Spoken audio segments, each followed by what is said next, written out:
أما بعد فأعوذ بالله من الشيطان الرجيم. بسم الله الرحمن الرحيم. رئيس القرى والمبصرين، قدوة السابقين، جدة العارفين، شمس الإعلام علامة فلتر السهاد رحمة الله عليه 17তম বার্ষিকী সালাত মাহফিলের তালিম তারবিয়ত প্রদান করেছেন মুর্শিদ হক হযরত বাসাতুল ফিলতরি মুত্তাজিল্লাহুল আলিয়া। মঞ্চে আসন নিযুক্ত করেছেন বিভিন্ন বাংলাদেশের বিভিন্ন প্রান্ত থেকে আগত বিশিষ্ট শিক্ষাবিদ, ইসলামী চিন্তাবিদ,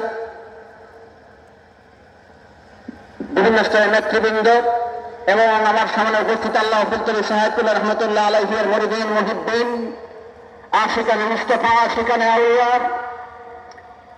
এবং বিভিন্ন স্তরের প্রিন্ট মিডিয়া, ইলেকট্রিক মিডিয়ার ভাইরা, আমার বক্তব্যের শুরুতে আমার ব্যক্তিগত পক্ষ থেকে, তালামি ইসলামিয়ার পক্ষ থেকে সকলকে মোবারকবাদ জানাই এবং অতিথিবৃন্দের প্রতি কৃতজ্ঞতা জ্ঞাপন করছি। অনেক মূল্যবান সময় দিয়েছেন। আজকের আল্লাহ ফিলতরি সাহেবুল্লাহ রহমতুল্লাহ আলাইহির ইসরা মাহফিল এমন এক কিংবদন্তিকে নিয়ে, কিংবদন্তির স্মরণে এই আজকের ইসরা মাহফিল, সব রেশানি মাহফিল। আল্লাহ ফিলতরি সাহেবুল্লাহ রহমতুল্লাহ আলাইহি শুধু একটি নাম নয়, আল্লাহ ফিলতরি সাহেবুল্লাহ রহমতুল্লাহ একজন ব্যক্তি নয়, একটি ইতিহাস, একটি আন্দোলন। আল্লাহ ফিলতরি সাহেবুল্লাহ রহমতুল্লাহ আলাইহির আমরা যে জীবনের পরতে পরতে খোঁজ করে দেখি, তিনি যেমনি খানকায় পীর ছিলেন, তিনি ময়দানের শ্রেষ্ঠ বীর ছিলেন। আল্লাহ ফিলতরি সাহেবুল্লাহ রহমতুল্লাহ আলাইহির যদি জীবন দেখি, তার জামানায় শ্রেষ্ঠ কারিগর ছিলেন না।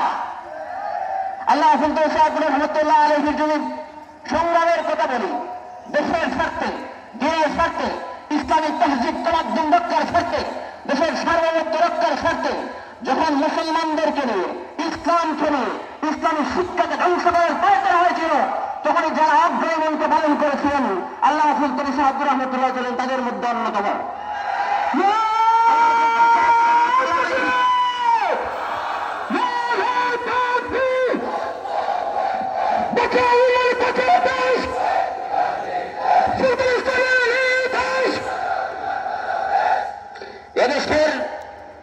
এদেশের স্বাধীনতার পূর্ব থেকে পূর্ব পর্যন্ত এখন অব্দি অবধি যদি ইসলামী আন্দোলনের ইতিহাস লেখা হয়, ইসলামী আন্দোলনের কথা বলা হয়, ইতিহাস বলা হয়, আল্লাহ ফিলতরি সাহেবুল্লাহ রহমতুল্লাহ আলাইহির অবদান ব্যতীত দেশের ইসলামী আন্দোলনের পূর্ণাঙ্গ ইতিহাস রচনা করা যাবে না।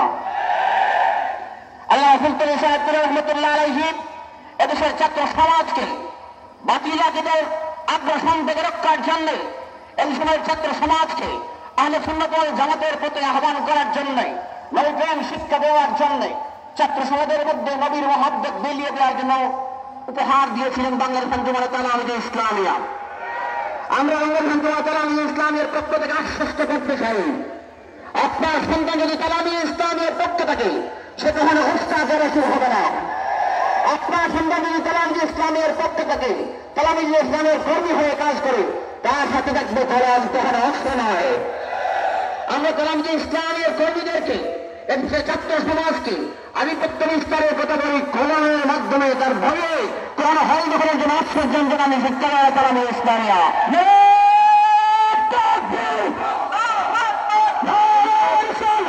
কিন্তু এসেছে ইসলামী তাহজিব তামাদ্দুন রক্ষার আন্দোলন এসেছে, তালামিয়ে ইসলামিয়া কখনো ঘরে বসে থাকে নাই।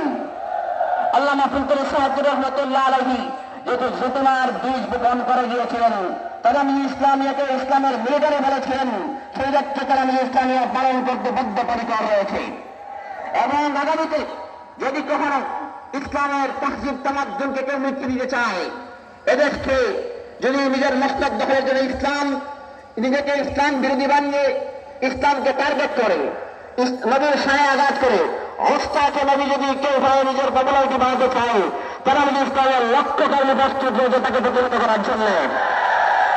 আর আল্লামা ফিলতরি সাহেবুল্লাহ রহমতুল্লাহ আলাইহির যে খেদমতের দ্বারা রয়েছে, আমরা তালামিয়ে ইসলামের প্রত্যেকটি কর্মী সেই খেদমতকে চালিয়ে নেওয়ার জন্য, সেই খেদমতের একজন নগণ্য কর্মী হিসাবে কাজ করার জন্য প্রস্তুত রয়েছেন। আল্লাহ ফিলতরি সাহেবুল্লাহ রহমতুল্লাহ আলাইহির যে খেদমত সিলসিলার বুজুর্গদের মাধ্যমে পেয়েছেন এবং সেই যে কর্মকাণ্ড সেই খেদমত চলছে, ইনশাল্লাহ আমরা আশা রাখি, আমরা বিশ্বাস করি, এই আমরা যদি খারিজ পাবে তার উত্তরসূরি হিসাবে কাজ করে যাই, আমাদের এই আন্দোলন কখনো বিফল হবে না। সকলকে মুবারকবাদ জানিয়ে আমার কথা এখানে একান্ত করছি। আসসালামু আলাইকুম ওয়া রাহমাতুল্লাহ।